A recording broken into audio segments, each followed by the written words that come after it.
Hello again, hockey fans. Are you ready to brave the wild with me, your host, Paladino Joey, or Joey Awajan? Brave the Wild is available on all of your favorite podcasting apps and also on the Hockey Podcast Network, also known as THPN. That's right, THPN. Want to thank Dylan and Kyle coming in out of the Vancouver, British Columbia area for having me on board that wonderful network and website. Really appreciate it. And it is a great pleasure to be back on board with you once again today, a very late April morning, the end of April, a beautiful sunny day, albeit a little on the chilly side, but it's okay. The Minnesota Wild go from losing a heartbreaker in double frickin' overtime at home to go down 2-1. It felt like all was lost pretty much against the Dallas Stars. Since then, the Minnesota Wild have taken a historic 3-2 lead.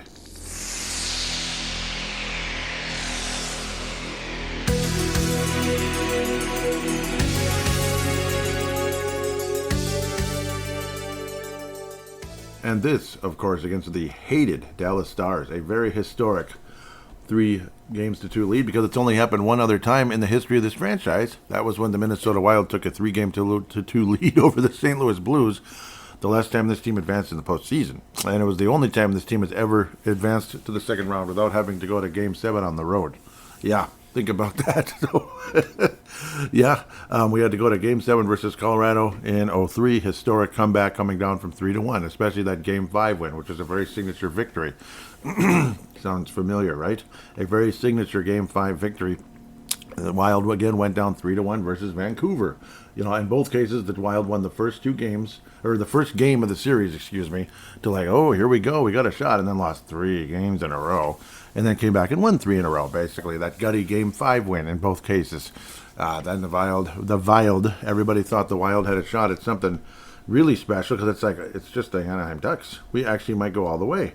Because you look at the bracket back in the day, the 2 top seeds were actually upset, because I remember it's like Colorado, as good as they were the number 3 seed, and it's like, because I always vividly remember the Wild being the number 6 and Anaheim being the number 7, so it's like, who the heck got eliminated earlier? And it's like, oh yeah, it's jogged my memory, good old Wikipedia, pulling up the playoff brackets. I mean, you gotta love Wikipedia. You can get anything on there. You can get video game history, sports history, look at like a King of England in like 900 AD practically, or 1000 AD. I mean, it's just incredible. Dallas Stars got past Edmonton in the first round, and then got upset by the Anaheim Clucks in the second round, and that was after the Anaheim Ducks swept the Detroit Red Wings, who were the number 2 seed. Remember Detroit being a championship contender? Yeah, they used to be, remember? They weren't a team that missed the playoffs every year. It's just so weird how opposite it is. Like, they made the playoffs from like 89 until... Oh boy, I'm blanking. What was it? What was it, like 2018 or something? I mean, it was insane. Like the 89, think about it. Think of how different this world was in 89. Yeah, the Wild, of course, upset Colorado, that overtime goal when Colorado was dominating the whole game. And then Vancouver squeezed past St. Louis, and then looked like they were going to kick our butts, and then no, they didn't. And yeah, the history was what it was. The Wild then ran into a red-hot goalie. So it's like, as confident, and it turned out he was cheating too, but we always find that out after the fact, and well, sorry, Anaheim still won the conference and you didn't. Just like the New Orleans Saints hitting a Super Bowl after clearly they were headhunting in that game. Oh yeah, but Anaheim did get beat by New Jersey. It's ironic too how the team that Anaheim would beat in the Stanley Cup Finals, it was changed to final by then, I believe, by 2007. The same team that Anaheim beat in the Cup Final in 2007, Ottawa almost beat the New Jersey Devils that year. Interesting, isn't it? It's just interesting little trivial, but history's interesting. Okay, but that's a bit of Wild history. And of course, yes, it took a long time for the Wild to advance past the playoffs. First round of the playoffs, finally getting past, again, it was Colorado in Game 7 again. That was a really rough series, some young, super talented players. And then Patrick Waugh was the coach instead of the goaltender in that one. Kind of funny how it was Patrick Waugh again. And then the next year, the Wild beat St. Louis in 6 instead of having to go to 7. It was like, wow, this team's legit. Holy cow. And then we got swept. We got swept. It was like 3-0 Blackhawks, like 7 minutes into the game or something. Whereas the year before, the Wild had a real shot of potentially going to a Game 7 on the road again. It would have been against the Blackhawks. Odds would have been against us, but hey, The Wild were undefeated in Game 7s on the road at that stage. You do realize that. Just imagine. And it's just crazy to think about. LA Kings would go on to win the Cup. I bet the Wild would have had a hell of a time with them, though, in the conference final. I think they would have. The 2014 Kings. The Wild and the Kings, it's been a crappy matchup pretty much forever. I mean, forever, ever, and ever, and ever. The Wild will not have to worry about the LA Kings. We'll talk about that in segment number 2 or segment deux, or whatever you want to say, since we might be speaking French if Montreal keeps playing the way they have been. Holy cow. I know I'm just teasing about the French part, but whatever it is, whatever it was, the Minnesota Wild, with a couple of incredibly impressive victories, though the first one felt like it was going to be another incredibly disappointing and maddening loss, where it's like, please, not overtime again. Not overtime again. Please, not overtime. Well, yeah, it was overtime. It was really scary, actually. It was horrifying, to say the least. The Wild would go down 1-0 to the Dallas Stars. Jason Robertson, that son of a biscuit, would score on the power play. But then Brock Faber would get already his 3rd goal of the postseason. He's been playing insanely well. Obviously, defensively, he's been great. But even offensively, he's been scoring. He scored that big clutch goal to tie it up and force overtime earlier in the series. That would have been in the previous game. But then he scores here to tie it up, and it's like, okay, all right, hopefully we're going to be all right. And then, of course, the Stars take the lead again. It just felt like, man, this is not going to happen, is it? We're going to lose, aren't we? We're going to lose, and we're going to go down 3-1, heading into, whatever it is. We're going to go down. We're going to go down 3-1, heading into Dallas, and it'll be pretty much all she wrote, unless it's Colorado and Vancouver all over again. Just maddening, like you can't believe it. Like this is BS. Less than a minute left in the second period too. And then of all people, the much maligned Marcus Foligno scores his first goal of the postseason. Wow, Marcus Foligno would score. He would get close enough. He would get close to the net, and he would push that thing in. And it's like, Marcus Foligno? Okay. And this was with about 5.5 minutes remaining, approximately. And you can't believe it, like, oh my God, finally. Marcus Foligno finally did something after, again, I'd been ripping on him and I put him as the logo for the last episode. Like, we've seen this movie before. The Wild losing at home, Marcus Foligno going ape bleep, and the team's composure unraveling, and we'll see you next year. We'll see you next October. Not quite as exciting as we'll see you tomorrow night, if you remember that incredibly famous call. Because that was back when a team in this town actually won a championship or two. In fact, that was their 2nd title in 5 years. They were known as the Minnesota Twins, just in case you're, the same team that's horrible most of the time nowadays. Of course, they'll make the playoffs on occasion and get, waxed by the Yankees or something. The Houston frickin' Astros, gosh, I just love them. But whatever. Yeah. Back when we'll see you tomorrow night really meant something around here, because it meant we're going to Game 7, and who knows, maybe the Twins win the championship, and they did.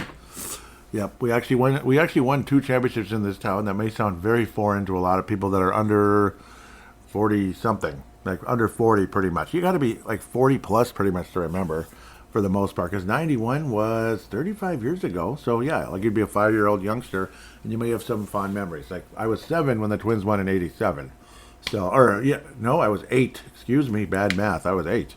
Yeah, I was born in 79, damn it. And that was October. So, yes, the Twins got that done. I've been venturing all over the place, but Minnesota sports history is a big thing, and we've been through some tough times here. And we'd been through a lot of tough times before that 87 team finally broke through and won it. I mean, the emotion of that fan base, I can only imagine. As an 8-year-old, to me, it was just the good guys versus the bad guys. We beat the Cardinals. Wow, we beat the bad guys. But then by 91, you could feel it a lot differently. It was way more different. Like 88 was disappointing and so on and so forth. And then the North Stars, making the playoffs all the time, back when it was easier to make the playoffs and always getting beat. And then having that miracle run only to, see it all, literally as who said it? Basil McRae, the bottom went out of the rink. The North Stars took a 2-1 lead, and then the bottom went out of the rink. It was like the Penguins were scoring goals. They were scoring goals like maybe fishermen swat mosquitoes on a humid evening. I mean, I'm not even kidding. It was just ridiculous. So that's pretty much what happened. That was what he said. The bottom went out of the rink. It was in the movie, like the video Shooting Stars, the 91 North Stars run. Yep, so it's on YouTube too now. So, because since VHSs are a little, either they're hard to come by or they're damaged or people just don't have a VCR. And just so you know, a VCR was a video cassette system. Okay, sorry. Well, yeah, they were video cassettes. For some of you, that sounds like ancient history. In fact, it kind of is, unfortunately. But Foligno tying things up, it's like, okay, now let's finish it this time. The Wild would have opportunities. They would not cash in. Ottinger was spectacular. But then the other guy on the other net was also spectacular. There's a reason why he has been the number one goalie the entire postseason so far. His name is Jesper Wallstedt. Jesper Wallstedt. He would make incredible stop after incredible stop. The Stars would have opportunities to score as well, and he would make those big stops. But also, again, credit to the Wild's defense and just general, general awareness in the situations that would arise right in front of you, that just like your heart was like down in your chest. Your heart was like down in your stomach. Like, no. Oh God, thank God. It would be like that. And it kept happening and happening. Wallstedt, Jesper, would stop 43 out of 45 shots. Only 2 goals allowed in the game. So his goals against average, of course, well below 2, because, well, it basically was an entire extra period. It was basically 4 periods. And it looked like we were heading back to double overtime again. And it's like, okay, I'm tired. I work second shift and everything, but I'm tired. And I don't want to see this all unravel at home again. Another double overtime loss. Name one fan that can stomach that at this point after what we went through in Game 3. I mean, and it also tells you Game 3, the Wild, this series could have possibly been over, but who knows? Game 5 may have been very interesting if the Wild went in there up 3-1, but we didn't. So they did not. Save percentage officially by Wallstedt was almost 96 in the game. It's ridiculous, awesome. He was recorded as the number 2 star because the guy who would finally score the game winner, and only his 3rd goal of the postseason. Not that he's been bad, but just it's been a little bit less visible than maybe early last year against the Vegas Golden Knights. Matt Boldy would score with moments left in overtime number 1. 29 seconds remaining. Matt Boldy would receive a beauty of a pass from Jared Spurgeon. It felt like $1 million. Oh, man. I mean, Matt Boldy, finishing that thing off and seeing him celebrate and fly into the, yep. It actually wasn't I mean, it was just the most beautiful thing ever. Yep. It was actually a rebound officially by Boldy. It was actually a shot on net. But similarly, yes, Boldy would finish that thing and we'd all feel like $1 billion and escape in what could have been a terrible heartbreak for all of us if the Wild go down 3-1 into Dallas. It'd be nice if this team could avoid Game 7. But again, it's just seeing Dallas score that goal in double overtime a few days earlier was just absolutely demoralizing. It just took the air out of everything, it felt like. And man, screw that. They're not gonna do it. They're gonna lose. But then these last 2 games have been a wonderful story. And hope it has a nice ending here, at least for this series coming up. Tonight, unfortunately, it's like, yes, Thursday. I'm kind of keeping the Thursday thing going for now. Probably could have recorded yesterday instead to make it a little bit fresher going into this one. So instead, it's like it's game day already, and I'm finally recording and getting us caught up to the 3-2 lead for the Minnesota Wild. But seeing that puck go in felt like $1 million.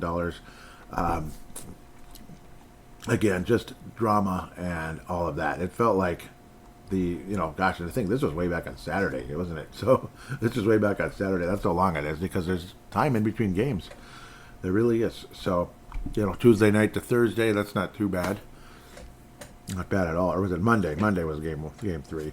So, yes, I could have recorded a couple of days ago, but it is what it is. Maybe I should have, but I don't know. Maybe I'll be a little better about that instead of just Thursday. I'm going to keep the schedule on Thursday for now. But it's working out fine. It is what it is. I hope I'm not annoying anybody too much with that. But man, this was almost headed to a second overtime and had us all scared to death. Quinn Hughes logged 37.5 minutes. Brock Faber logged about 36. Spurgeon, Brodin, 26.5 for Spurgeon, Brodin 25.5. Middleton and Bogosian. Strong play for all of these defensemen in the game. They were either even or a plus. So that feels great. +2 for Faber. In particular, he was wonderful. And a lot of people kind of been ripping on Kaprizov, and I know this topic has been kind of thrown out there. I'm not going to try to parrot everybody, but I got to mention it one way or another. People ripping on Kaprizov because he's not getting like a hat trick every night, basically. But he's actually the leading scorer overall in points in the postseason. So it is something to talk about. Vladimir Tarasenko's kind of vanished a bit, which is disappointing. You're seeing some lineup changes back and forth. Bobby Brink's been logging big minutes. I don't know. I'm not as excited about him as other people. I'm not as big a fan as some of you others out there. I remember a lot of you went ape crap over Sam Steele years ago, including a certain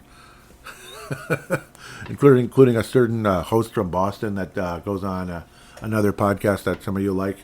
Yeah, I mean, it's just, I don't know. He's like a guy. Yeah, he's like one of the hosts. That's kind of like a semi-networky type of thing. You probably know what I'm talking about. But Bobby Brink, yeah, I mean, they went crazy about how great Sam Steele was. He's actually on the Dallas Stars now. If you didn't notice, I'm sure you did. I was never all that impressed with him. There were some good moments here and there, and I'm kind of feeling the same way about Brink so far. He'll have his moments, but he seems like the little engine that can't. I don't know. He'll have his moments here and there, but then nothing really comes out of it. That's kind of how I look at Bobby Brink. But we'll see. I hope I'm wrong. Heck, I mean, I was making fun of the move for Michael McCarron, and now I'm like, re-sign him. I'm not saying re-sign him for 5 years and $4 million per or anything. Don't do it. Don't give him a Marcus Foligno contract. That was annoying enough when it happened. Thank you, Marcus, for actually, scoring one of the biggest goals of the season there. Well, you really deeply appreciate it, and I do mean that. The 7 hits were good as well. McCarron had 6. The Wild in this particular game were without both Zuccarello and Mr. Yakov Trenin, who led the league in hits, and not being obnoxious about it as a certain other former Wild player by the name Clutterbuck. Another guy I wasn't as huge a fan of. People like, man, they just love Clutterbuck. And it's like, yeah, he's okay. I mean, I didn't like him that much either. So there's always that guy that everyone seems to get obsessed with, and I'm just like, no. And then I tend to like a certain other player that other people don't care about as much. Right now, I'm not sure if the Wild have a player like that on the roster. I'm thinking of who that would be if I have kind of like a guy who's kind of under the radar that I tend to like way more. But at the moment, I'm blanking on who that might be. It's Marcus Johansson. No. Timberwolves, there's always a guy or two like that. Drew Larson, I mean, he gets a ton of accolades, so that would kind of be the guy in a way. Like, it seems like he doesn't get enough, but that would kind of be the guy. Like, I'm a gargantuan Drew Larson fan at the end of the day. Not that it's about me and who I like and don't like and stuff, but just saying. Some of the Bobby Brink obsession, it's okay. I hope he breaks through. I hope he's wonderful. McCarron's been a wonderful acquisition. Wonderful. Tarasenko, again, has gotten quiet, but there's been talk about, was it Pat Micheletti locally about possibly pulling Tarasenko, and it would have been pulling Tarasenko and Brink putting Urov back in, where Urov was in this particular game, but in next game he's not. And Urov also had the terrible penalty before the double overtime loss. It was like right before. That was the power play that led to the Stars' victory. Oh, yeah, he wanted to put Sturm back in, I guess. And it's like, I wasn't all that excited about Sturm. I wouldn't say Urov for Tarasenko if it was just that, and then... Urov for Brink, and then keep Tarasenko in there, because Tarasenko, I mean, yes, he's been quiet, but watch out. Once, Tarasenko, I'm not sleeping on Tarasenko. He might be the guy on the roster that I'm kind of like, that I think might be being a little bit under the radar and underrated and stuff. Because Urov obviously is a developing rookie. Nobody's like ripping him necessarily. I love his future in this league. But Tarasenko, it's like you just never know. He might score the goal that sends us to the second round or wins the Stanley Cup or something. You never know. Like Bill Guerin scored.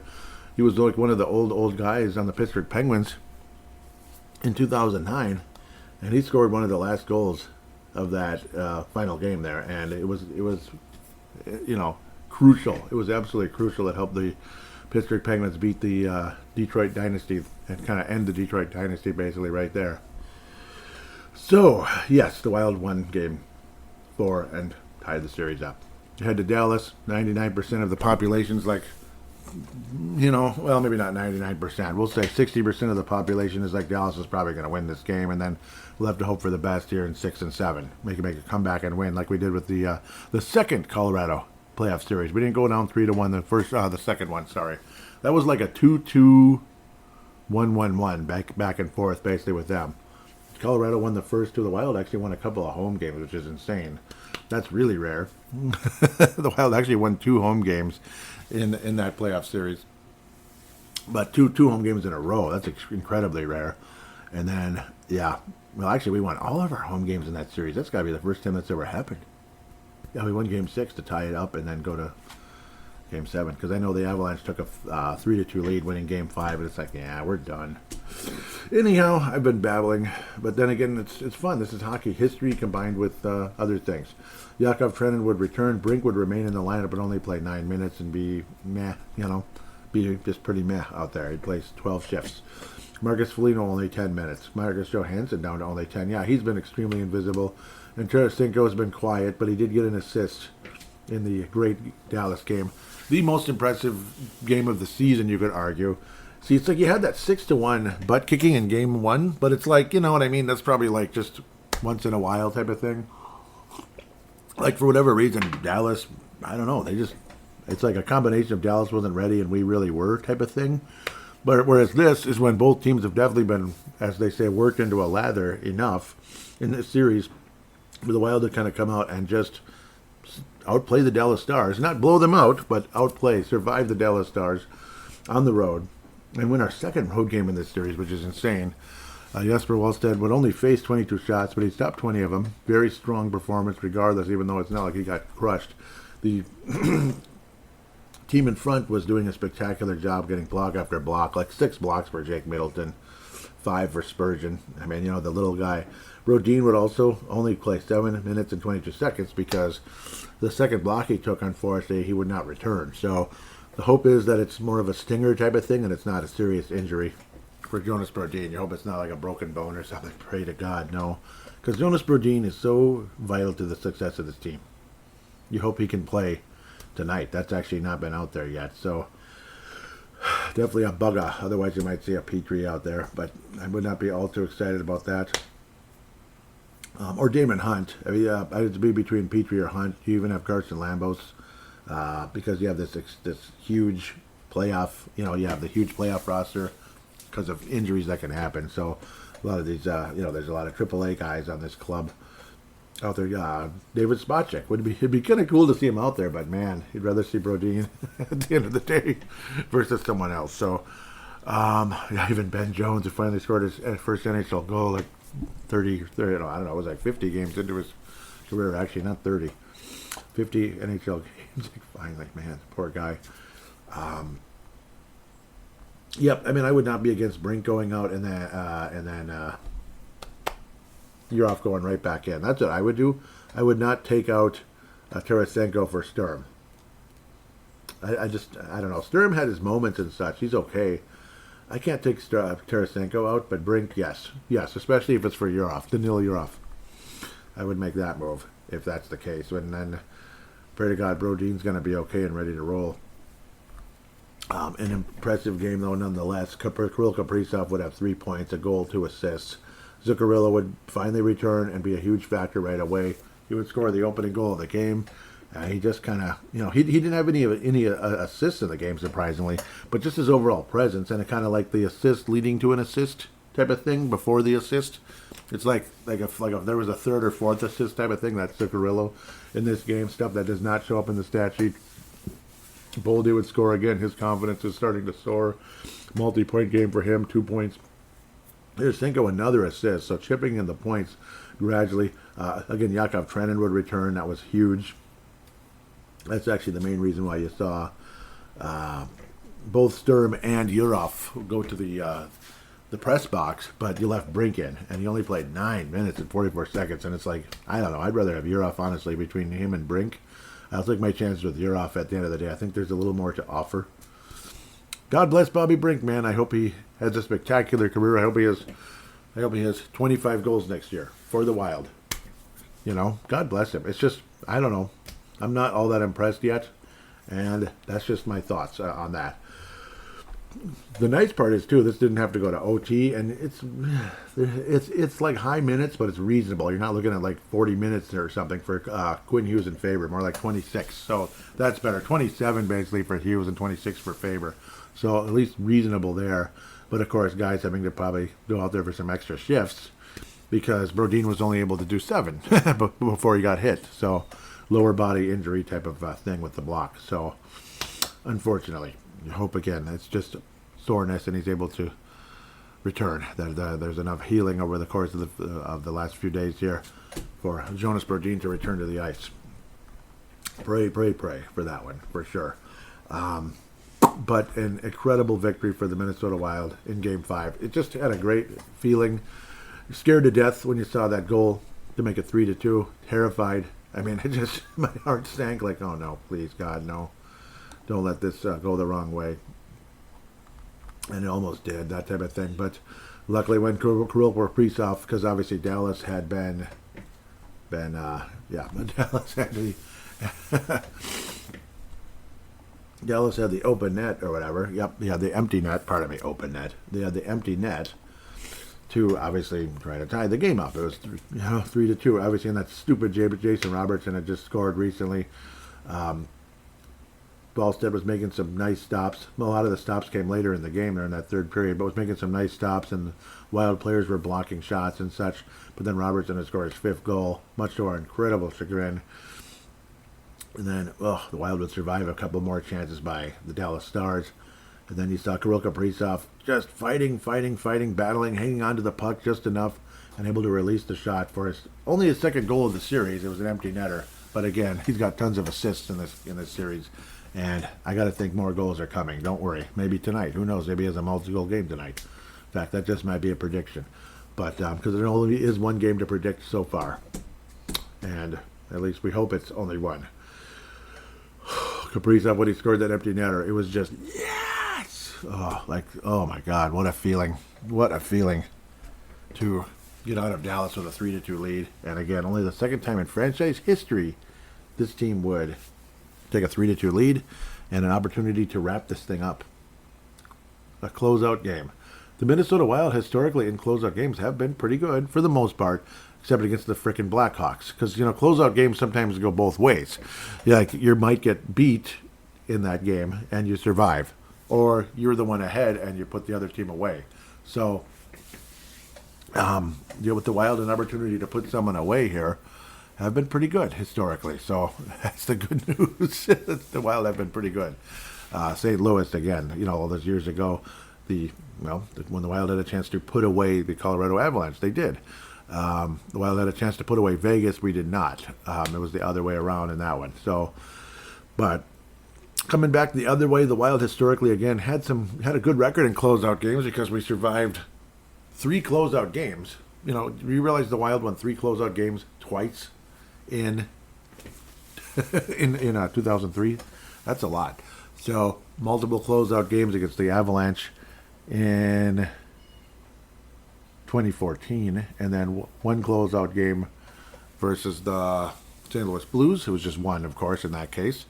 And, of course, just lost the closeout game versus Chicago. Like, every bleeping time the freaking Blackhawks had a chance to close us out, they did. It was ridiculous. Like, they were just killers, They just take the life out of you. Like, yep, we're up 3-2. You have a chance to come back, maybe do something? No, you don't. You're going home. And that was basically the Blackhawks. So freaking annoying. I still hate the Blackhawks just for that. just ugh. Still conjures up some of that anger and frustration that remains all these years later against that freaking team. Like, they were the Dallas Stars of that time. They were the Dallas Stars of that time, even though you still didn't like the Stars. But, this current Stars team is basically what that Blackhawks team was. Just, ugh. Except the difference is that Blackhawks team would go on to win cups. I guess maybe an Eastern Conference team or two that you kind of liked, like the Tampa Bay Lightning. I kind of like them. Not this. Who, if you had to gun to your head, who are you cheering for in the Stanley Cup final? The Patrick Kane Chicago Blackhawks or the Tampa Bay Lightning? Tampa Bay, 10 out of 10. No question. No question. I know a lot of you are like, oh, the Wild only. I don't cheer for other teams. Yeah, but under your head, though. Just have fun, okay? Have fun with the conversation. Golden opportunity for the Minnesota Wild going forward. Golden opportunity here. Preview, I suppose. Well, Game 6 tonight. That's the only game I'm going to preview for now. But I do believe the Wild win this series. I think the Wild are the better team. Even though Dallas has some great weapons and such. Brodin is a little scary, but I think this team can survive. Somehow we survived without Zuccarello. It's act like the end of the world when Zuccarello goes out. And I understand it's frustrating and tough for the team in so many ways. But I am picking the Wild to close out the Dallas Stars, Game 6 tonight. A 4-2 victory for the Minnesota Wild in, I almost called it Xcel Energy Center, Grand Casino Arena. The Minnesota Wild win, and Kirill Kaprizov has multiple goals. Maybe one of them is an empty netter, but it's a multi-goal game, maybe even a hat trick. But Kirill Kaprizov will have a multi-goal game tonight to make us all feel a little bit better and confident heading into the potential Colorado series here. That is who we would play if we advance, but we have to advance first before we can talk about it. And should the Wild have to go to a 7th game, I pick the Wild to win that one too. That one will be overtime. It'll be scary, but it'll be a 3-2 victory for the Wild if it goes to OT. And if that happens, and who's going to be the hero and all that.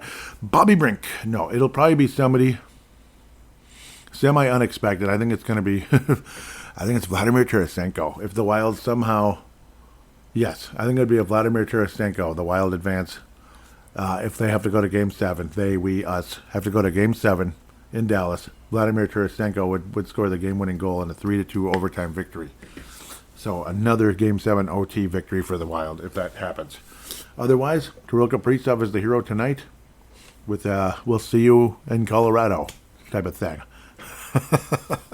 We'll see you in Colorado. Kirill Kaprizov has his Kirby Puckett moment, at least for this round, and hopefully he has a real Kirby Puckett moment in the championship round, the Stanley Cup final or finals, whatever you want to call it. So Wild will win in 6. Or 7 if need be, but I do think the Wild win this series one way or the other. We'll be back to look around the league, and then of course fan interaction in segment number 3.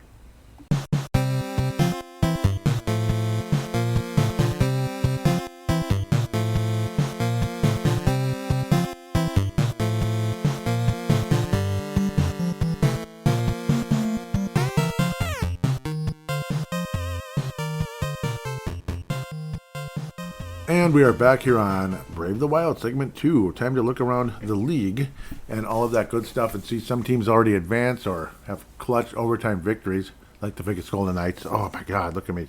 Look, letting the cat out of the bag. Might as well cancel the show now. Not. Well, otherwise, DraftKings hath returned, and it's a playoff edition. We hear from DraftKings right here and right now. The Stanley Cup playoffs are here, and DraftKings Sportsbook, an official sports betting partner of the National Hockey League, has a new customer offer. Bet player props. Bet live from the opening faceoff to the final horn. Every moment matters. New DraftKings customers bet just $5, and you'll get $100 in bonus bets instantly. Download the DraftKings Sportsbook app and use code THPN so you're ready for the moment. That's code THPN. Turn $5 into $100 in bonus bets instantly in partnership with DraftKings. The crown is yours. Gambling problem? Call 1-800-GAMBLER or 1-800-MY-RESET. New York, call 877-8-HOPE-NY or text HOPE-NY. Connecticut, call 888-789-7777 or visit ccpg.org. On behalf of Boot Hill Casino and Resort in Kansas, wager tax pass-through may apply in Illinois. 21 plus in most states. Void in Ontario. Restrictions apply. Bonus bets expire 7 days after issuance. For additional terms and responsible gambling resources, see sportsbook.draftkings.com/promos. Limited time offer. Copyright 2026 National Hockey League or NHL. All rights reserved. Thank you so much, DraftKings. We appreciate you very much. And on to les playoffs. Sorry. Well, the Avalanche swept the Kings. Anze Kopitar is done. But that's going on the wrong side of things. But it was such a fast series.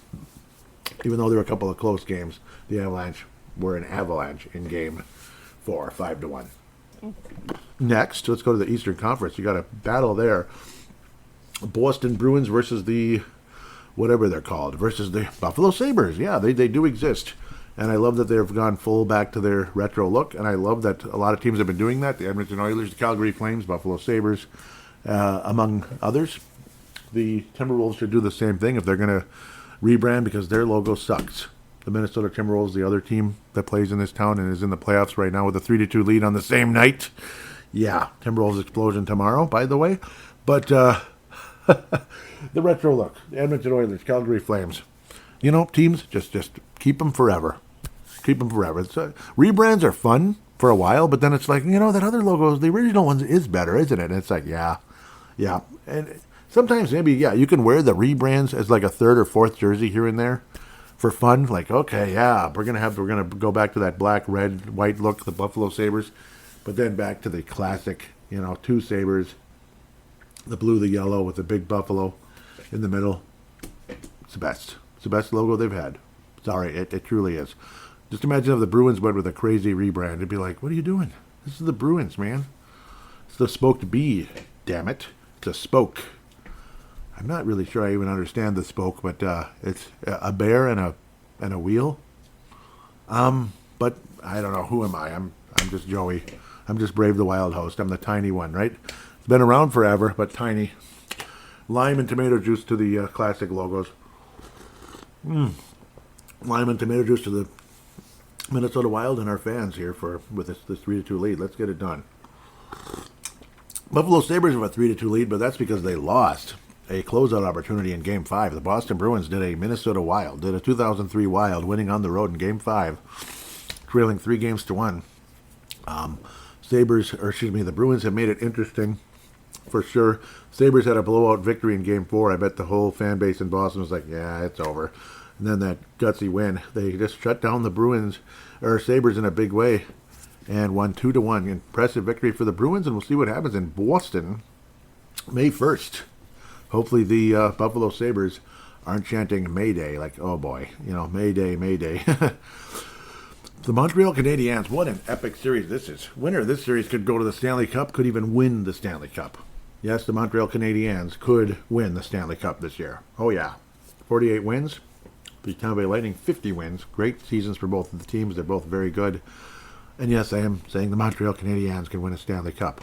The Lightning actually were also up 3-1. No, the Lightning were not up 3-1. This has been a back-and-forth series. I'm full of crap, and I apologize. It's been a back-and-forth battle. The Canadiens are the road team, but road teams can win, especially when they're both super good. And, of course, you saw upset after upset after upset over the years. You've seen 8 seeds win. You've seen 7 seeds win, 6 seeds win. Heck, in 2003, the top 3 seeds all lost in the first round. You realize that?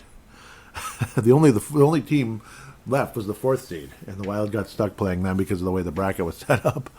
But, yeah, it's kind of funny. Nope, the Dallas Stars won the first round. I'm losing my mind. The Dallas Stars did win that one. Sorry. Yeah, that's why Anaheim went there. Next, back and forth battles here with Montreal and the Tampa Bay Lightning.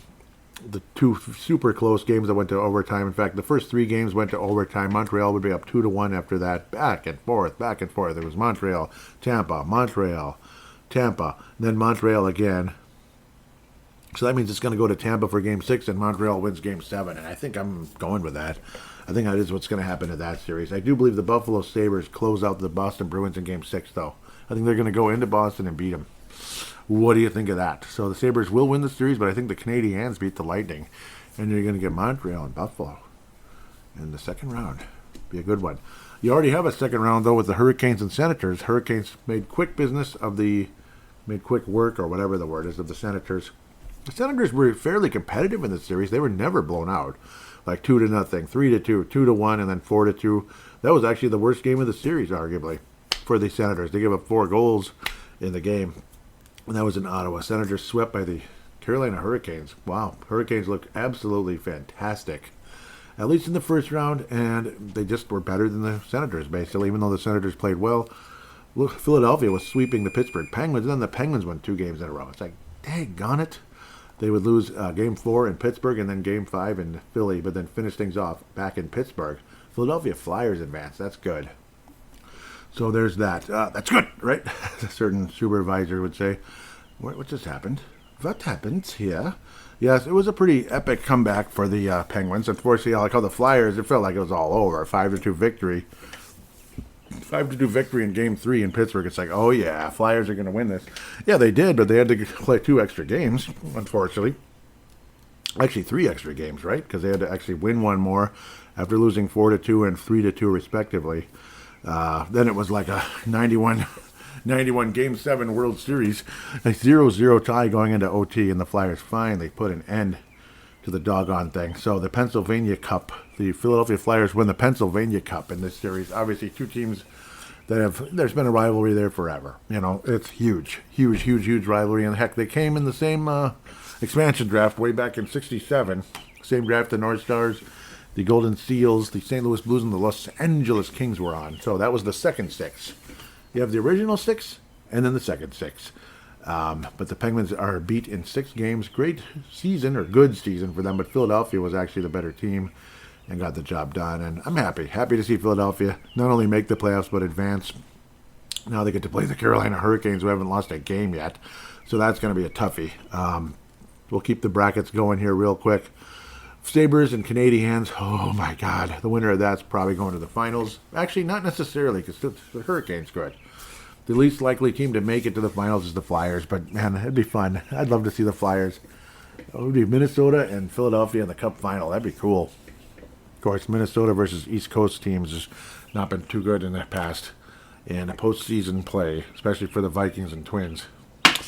So we'll see what happens. But Hurricanes and Flyers, I think that one is going to be, it's going to be Hurricanes in like 5 or 6. So we'll say 6. Bruins and not Bruins. I mean, I still think the Sabres advance anyway. You never know, the Bruins might. But I do think Montreal will beat the Lightning in 7 games. It's going to take forever. That could be a problem for the Canadiens in the next round, but then again, maybe not. Gosh. Is Buffalo going to go to the Cup final? They're going to have a hell of a time, aren't they? They got to beat Montreal and probably Carolina to get there.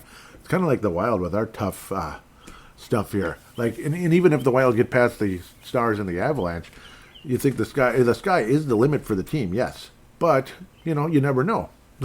You never know. Let's not run into another Jean-Sebastien Giguère. I don't think you have to worry about that with the Oilers. With the Ducks, who knows? The Mammoth, we've not played well against the Mammoth. The Wild have not played well against the Mammoth. And the Golden Knights, well, I mean, we've lost 2 series to them so far, even though I think the Wild could beat them head-to-head. Absolutely. But, well, I don't know. We've lost 2 series to the Golden Knights. It's just a fact. And it's a veteran coach every single time. You had Pete DeBoer, you had Cassidy, and now you have Tortorella. So I'm not that cocky if the Wild even get past the Avalanche, not to mention beating the Stars and then the Avalanche somehow. I'm not all that cocky about winning the conference, but I do believe the Wild can win the conference if they get past the Avalanche.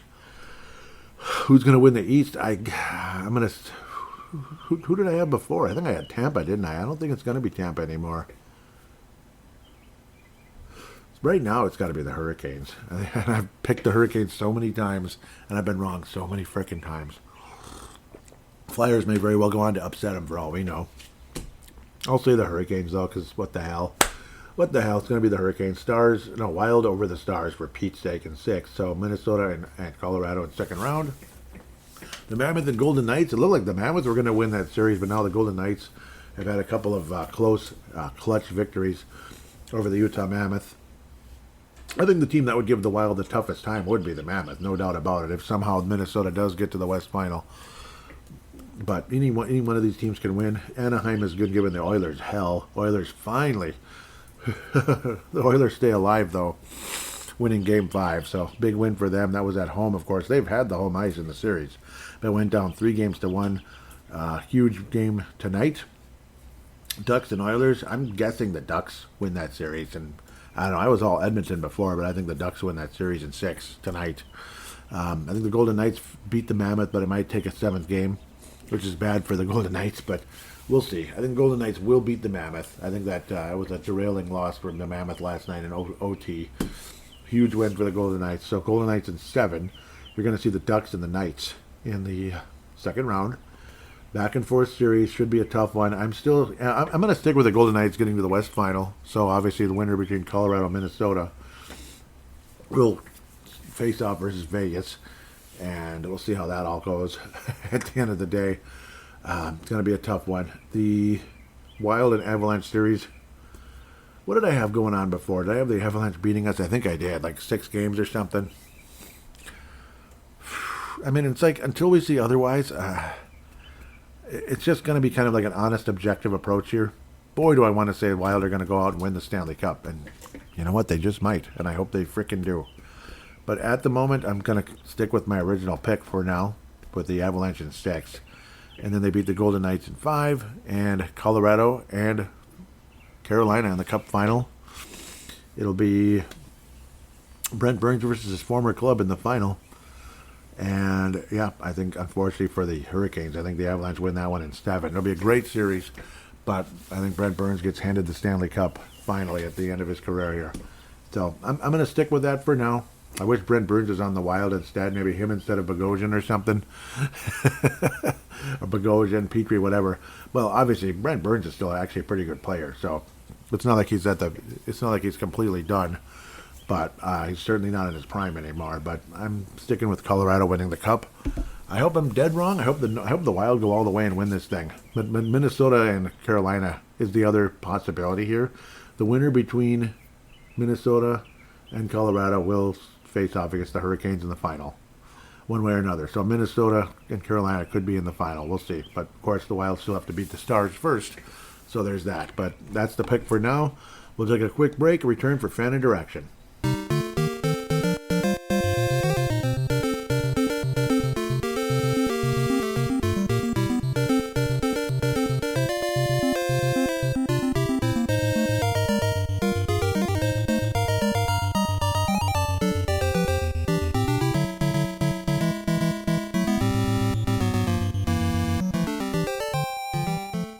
And we are back here on Brave the Wild final segment, fan interaction segmento. At Brave the Wild is your Twitter account, your X account, your X post, X this, X that. X marks the spot. Minnesota Wild beat the Stars tonight in Grand Casino.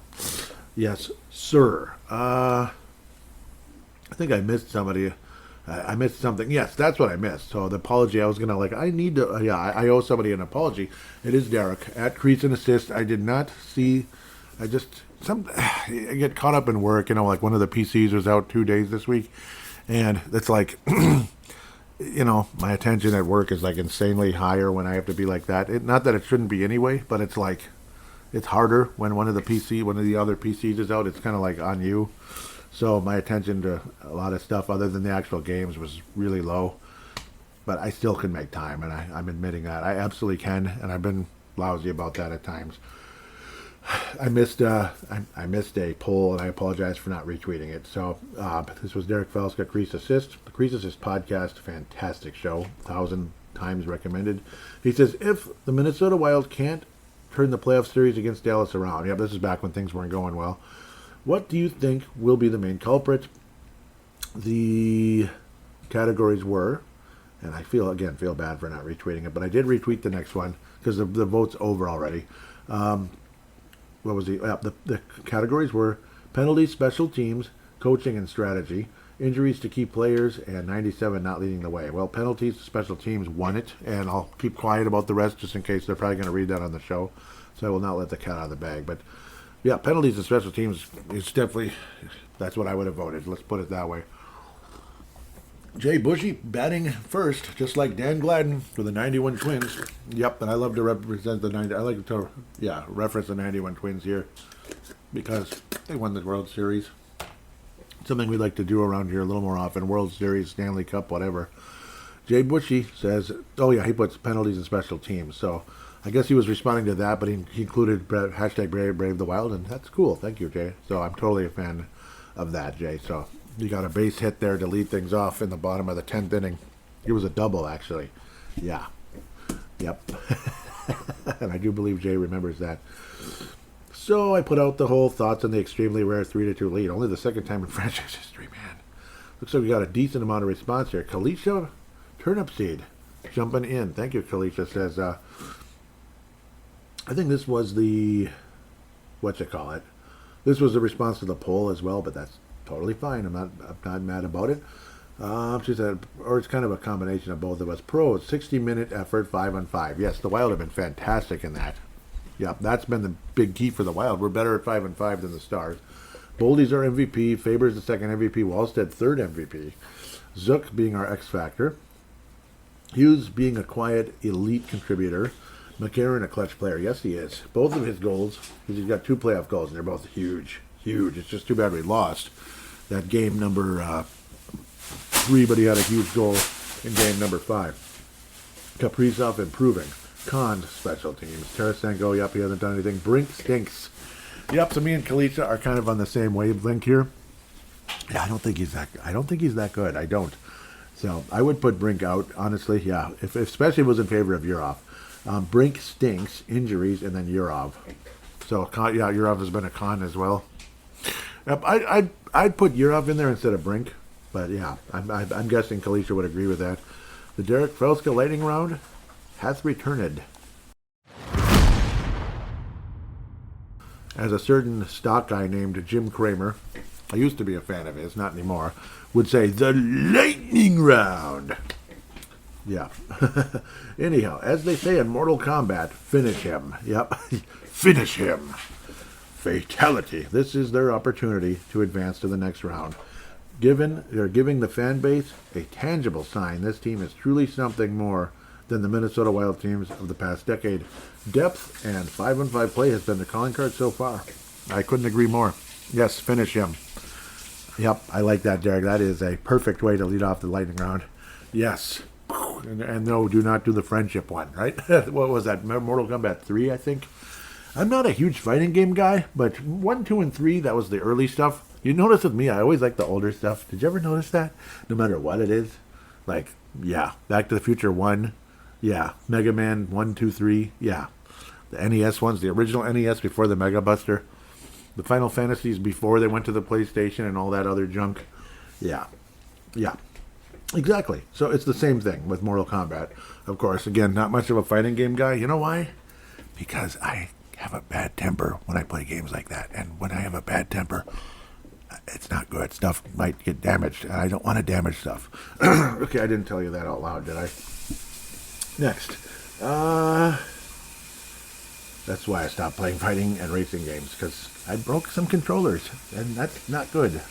That's not cool. Luckily, I didn't break a whole lot of other things. Just my confidence. I was crying. Okay, sorry. Next, this would be Kirby Puckett here. That was a Chuck Knobloch double there. That was a great one. No, that was a rare Chuck Knobloch home run, actually. That was a good post. Next one. Do you think the Minnesota Wild attempt to re-sign Michael McCarron, a big guy who mostly delivered as advertised, or will be too expensive for a club needing every dollar to keep Quinn Hughes? Ooh, that's a tough question. Yep, that's a tough one. I'm going to bypass it. No, I'm not. That would be mean. I think man, how much is he making? That's the one thing. I keep forgetting about some of these contracts. I should have that pulled up here. As I'm jumping really quick to Puckpedia here. Nice and quick. That's the good part of that. Where is his salary? Bobby Brink's making 1.5, and he's an RFA. McCarron only made 900. But yeah, I mean, that's the thing. Like I was talking about, yeah, don't go the other route. Don't go the Foligno route. If they can get to, if they can give him like $2 million 2 years, I'd be okay with something like that. I know you want to save every penny and such. I agree with that. You don't have to keep like Fabry, Marcus Johansson. I know people saying 800,000 and what he did, 50 points. What the heck? That's a bargain, man. Yeah, I mean, yeah, it is what it is there. Tarasenko's money's coming off the books. I mean, do you re-sign him? I don't know. Nick Foligno, 4.5. There's no chance. Zuccarello, they probably have to re-sign unless he specifically wants to retire. Would he be willing to take like 3? Zuccarello, or is it going to have to stay at the same? I don't think you can give him a raise. And Quinn Hughes re-signing is like a paramount, of course. His contract would not start until 27, though. That's the good part, because, the extension dealie. That's the good part. So, I think you can bring back McCarron for 2-2. And if he wants, 4-4, I'd say, I'm sorry. God dang it, I want to keep you, but I guess we can't. It would be kind of one of those. It'd be one of those god dang it situations. So, that'd be my offer, 2-2. 2-2 right back at you, like Chuck Woolery would say. Legendary TV host of Love Connection. Jodes says they absolutely cannot let him walk away. Yeah, I mean, look at this. Yep, Steve Miller nails it. Yep, so Brand Steve, of course, is also a host on Priest Assist with Kalisha when she's available, and of course, Teresa, who's been very consistent. Let's see, Steve Miller says, Minnesota Wild have a ton of UFAs and RFAs this summer. Fortunately, Quinn is signed through next season. Exactly, that's the thing. Quinn will get the bulk of Spurgeon's salary added to his. Yep, I see what you mean there. I project McCarron will be signed, if only for one season, at $2 million each. Yep, so you're seeing basically what I am. I was thinking 2-2, but 2 years, $2 million per, so 2 for 4, 2-2 right back at you. Otherwise, yeah. So no, I wasn't thinking 2 years for $2 million total. Yeah, but yeah, so maybe 2 years for 4, but otherwise 1 for 2 is totally fine. That might even be better. That way you don't have to really worry about Quinn Hughes possibly bolting or whatever the word is, or not. Well, us not being able to afford to keep him is what I'm stumbling around here. Jodes, they absolutely cannot let him walk away. KFAN girl, are we following each other? Yes, we are. Awesome. Steve Miller didn't block me yet. No, I'm kidding, Steve. I'm just teasing. He blocked me. Oh, that would be horrible. No, please don't. Please don't block me. That would be sad. Honestly, I do care about that stuff a lot. I do. Way more than people think. People are like, who cares if someone unfollows you? I care. It sucks. It's sad, especially if it's somebody you know. If it's somebody that doesn't ever talk to you and doesn't care, then I guess. But if it's somebody you know and it's like years ago, this one person made a complete jerk of themselves. That was Purple Mafia, though. Different podcast. And yeah, I couldn't believe it. They were a close friend and they just weren't anymore. People change in this world sometimes. Why am I getting into that? Sorry. Getting a little too personal here. This is Derek continuing on the lightning round. Which NHL team has surprised you the most, not named the Wild, in these playoffs? Which one has disappointed the most? Yep, so in the playoffs. Surprised me the most? You could say the Flyers, the way they've been kicking butt. Disappointed me the most? The Oilers. What the hell, man? What the hell? And in a way, maybe Montreal, the way they've been just freaking awesome. The Flyers and Montreal Canadiens, it's kind of like a tie. The Oilers definitely disappointing. Like, come on, you're at least the number 2 seed, and I thought they would beat the Ducks in 5. I really did, and it's been a complete bleep show. At least they survived Game 5. Good game for the Oilers there, but big disappointment, yes. Huge disappointment. If the Sabres lose to the Bruins, I think that'd be pretty disappointing too. I can imagine. Flyers and Canadiens have been wonderful. They deserve a lot of respect. It'll be like a tie between those two. And if gun to my head, I have to pick one. Probably the Flyers. I think the whole planet had the Penguins winning that series, except me. Yep. Yeah.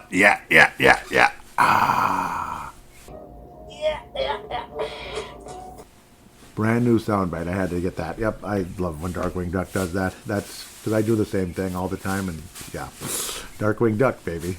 Let's have some fun here instead of just be all super serious all the time. Yeah, gun to my head though. It's the Flyers. Yep, it's the Flyers because not only did they beat the Penguins, but they kind of kicked their butts. Except for the last 2 games, they basically had them swept and then they bleeped around. But whatever, Flyers. Where am I? Back to the Twitter, please. There we go. I'm like, my mind just stopped for a second. Continuing, Derek again, of course. If things go as hoped and the Wild advance to the next round and they play a well-rested Colorado Avalanche team, what odds would you give this Minnesota Wild club against them? Oh, boy. Like a 30% chance. Like a 30%. Like some of us are probably coming in against the Stars of the same approach. About that. About the same, maybe slightly scarier, because Colorado's still, they've been good. We were one of the few teams this year that actually beat them when nobody was beating them. Remember that? So that was extremely cool, and Volstead had his big moments. So it's gonna Denver fans can be really annoying. Denver, Colorado, fans can be really annoying. Like the Nuggets fan base, the other, the west side of the river, which is where I live, the Timberwolves side of the river, Denver Nuggets series. There is a lot of angst between Minnesota and Denver. And you know how there's it's Jade McDaniels of the Wolves and the Nuggets. It's Jesper Wallstedt and the Colorado Avalanche. Jesper Wallstedt and the Colorado Avalanche Wallstedt. Oh my God, he celebrated when he beat the Avalanche. Well, yeah, he did. Because he beat the Avalanche. He should celebrate a little bit. So, yeah. It's going to be really interesting. Hopefully, Wallstedt is absolutely the X factor in that series in so many ways. If he can frustrate the Avalanche and be as good as he was earlier in the year, or if the Avalanche have this kind of little extra oomph to beat him, and they do really bad, that's the other side of things.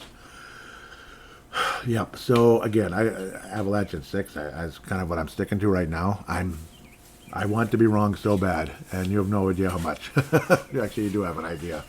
Here we go. What are your thoughts on the play of Bobby Brink in the playoffs so far? Disappointing. I see him as the little engine that couldn't. Yep, disappointing. And I don't know. He's one of those guys too. It's like, I don't know. I'm not seeing what some other people are seeing, like the whole Sam Steele thing. Sorry if I went on about him so much earlier too, to kind of let the cat out of the bag. But yeah, it's the Sam Steele effect where everybody's like, oh, hockey player. Sam Steele equals hockey player. Well, yeah, he plays hockey. He's on the Wild and he's in the NHL. Yeah, he plays hockey. I get it. You could be a hockey player and be in the ECHL too. It was a certain still current host and part of a kind of a semi-network on the same podcast type of thing.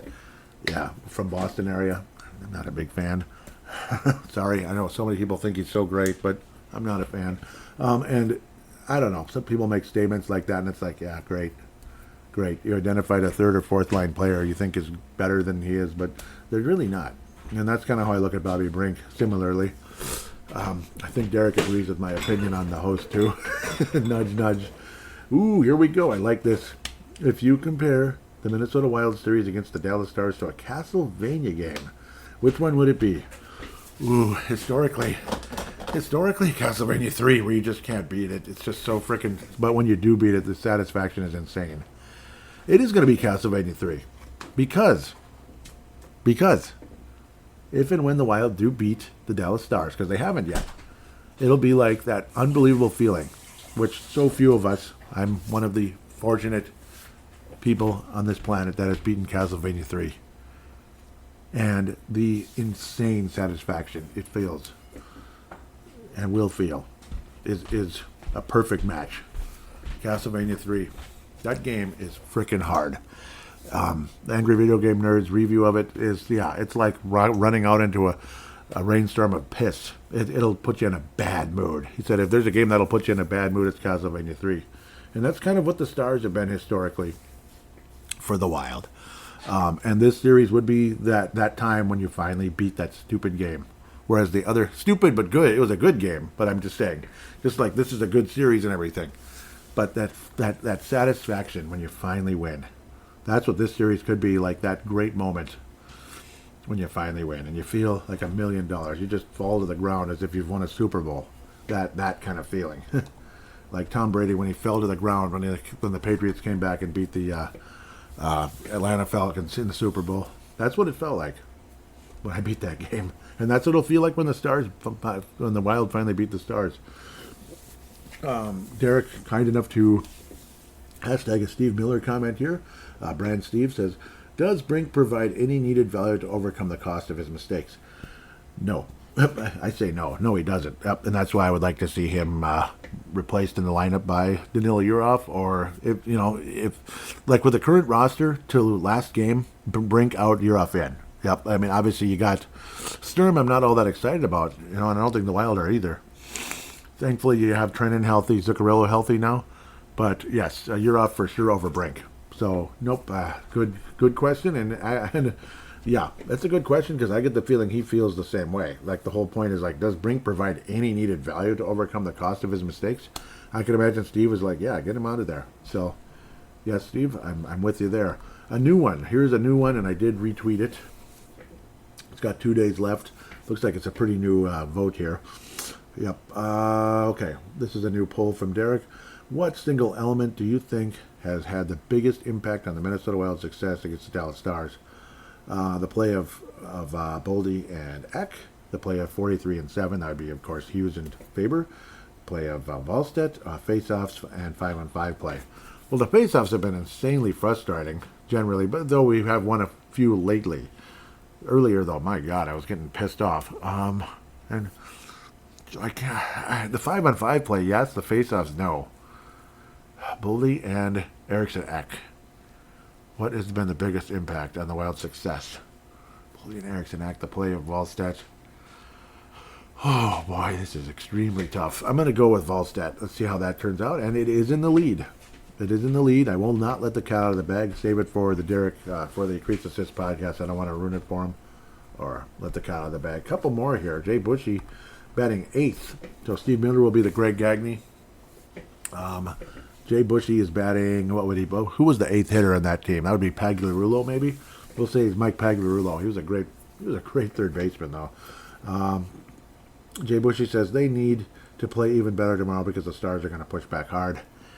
Yep, it is going to be a tough one. Game 6 is going to be epic. It's going to be scary. It's going to be, remember Game 6 in 91? That was the scariest game maybe of all time. It was scary. Went to the bottom of the 11th. Steve Miller says, to wrap things up, he's Greg Gagne here. The Minnesota Wild have a ton of UFAs. Okay, that's the same one. So Jay Bushy was Greg Gagne. Steve Miller was somewhere in the middle, like Chili Davis or something. So if I can have fun with that. So Jay Bushy was playing the Greg Gagne role. So yeah, I really appreciate these comments, the interaction. It has been a really fun show here, and hopefully the Minnesota Wild can make things even more fun for us going forward with a victory over the Dallas Stars and have that wonderful Castlevania 3. I beat Castlevania 3 feeling. It feels so good. With that, thank you all so much. Huge shout out to MNW Prospects / MNW Young Guns. Great Twitter and website and everything. Keeping up with the prospects. They do an amazing job. Pavel Burnett, Justin Bakke, Minnesota Wild Global, and of course the Creases This podcast. With that, wishing all of you a wonderful few days here. I may be back right away if the Wild, like tomorrow or something, or tonight even, if the Wild get past the Dallas Stars. I might even do a short special episode tonight if the Wild get past the Dallas Stars. As long as it doesn't kill this show, that's the problem. Dang it, But otherwise, we will see how this all turns out. Take care, God bless, and go Wild.